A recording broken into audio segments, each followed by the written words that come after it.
అది ఫస్ట్ నుంచి చెప్పట్లేదు. అదే అనేది పార్టీ పెట్టినప్పుడు ఏ రోజైనా పార్టీ స్టాండ్ ఇదని ఆయన చెప్పారా? ఇప్పటికైనా అది నేర్చుకోమంటున్నా. ఆయన ఉద్దేశంలో ప్రభుత్వాన్ని సమర్థిస్తా మాట్లాడాలి, జగన్ ని వ్యతిరేకిస్తా మాట్లాడాలి వరకు వీళ్ళందరూ సిద్ధంగా ఉన్నారు.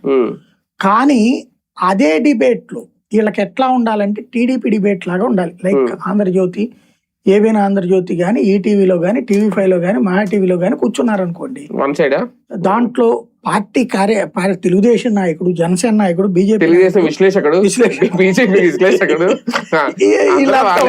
యాంకర్ కూడా టీడీపీ, సాక్షిలో సేమ్ ఉంటుంది అంతే, కంప్లీట్ వైసీపీ విశ్లేషకుడు, వైసీపీ. అట్లాగా ఉండటం మూలంగా దాన్ని మార్చాలి. ఇది వీళ్ళేంటి, దాంతో వీళ్ళు అక్కడ మాట్లాడిన క్రెడిట్ అటే పోతుంది టీడీపీకి. వీళ్ళకి ఎక్కడి నుంచి ఉంటుంది? ఇంకోటి పరిపక్వత కావాలి. మనం అధికార ప్రతినిధిగా పెట్టామంటే they should research something. Research చేయకుండా అధికార ప్రతినిధిగా ఊరికి ఆళ్ల నీళ్ళని తిట్టిపాడేద్దాం, ఎటకారం చేద్దాం అనుకుంటే పార్టీకి నష్టం తప్పించి రీచ్ రాదు. ఇది గుర్తుపెట్టుకోవాలి. అంటే పార్టీ కంటే ఒక సొంత స్టాండ్ తీసుకోలేకపోవడానికి కారణం పవన్ కళ్యాణ్ గారేనా?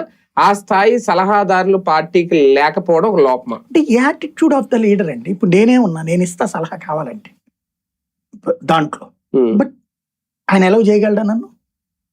పక్కన 10 మంది లేదు సార్ వాళ్ళకమ్ముడు పోయాడు, వీళ్ళకమ్ముడు పోయాడు అంటాడు. You should not tolerate it. నువ్వు డెసిషన్ తీసుకో.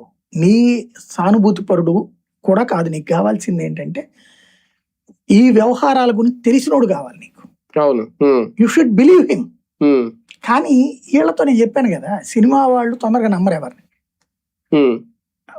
నలుగురు చెప్పే మాటలు నమ్మేస్తారు.